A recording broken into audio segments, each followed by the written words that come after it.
आज किसी ने मुझसे मैसेज करके कहा कि हमारे लिए आप एक कविता लिख दीजिए। तो मैंने उनसे पूछा कि कैसी कविता या किस टॉपिक पे कविता सुनानी है। तो उसने कहा कि मैं एक लड़की से प्रेम करता था, शायद अब भी करता हूँ, और हमारी बात होती थी, अब नहीं होती है, चाहे जो भी कारण रहा हो। तो उनकी याद बहुत आती है। तो मैंने उनसे पूछा कि अच्छी याद आती है कि बुरी याद आती है? तो उसने कहा कि याद तो अच्छी ही होती है। तो मैंने कहा बुरी भी होती है दोस्त।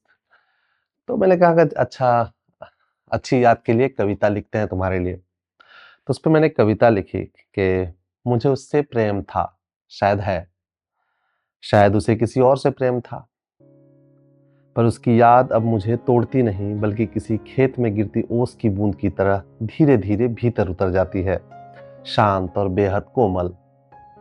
जब धान की बालियां हवा में झूमती है तो मुझे लगता है उसी ने अपने बालों को पीछे किया होगा।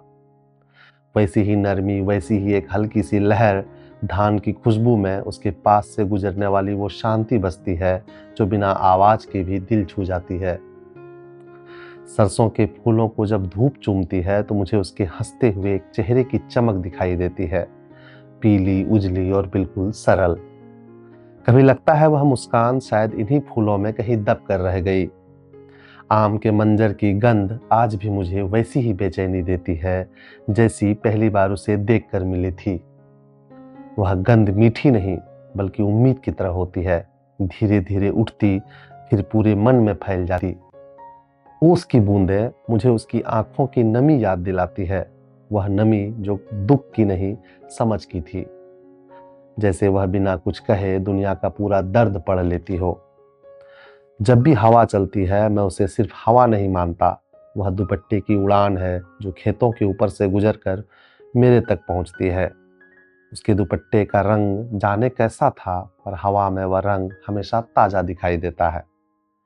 सूरज ढलता है तो सुनहरी रोशनी में मुझे उसका ही सरल चेहरा दिखता है, जैसे प्रकृति ने उसे अपनी हर रोशनी से धीरे धीरे रचा हो।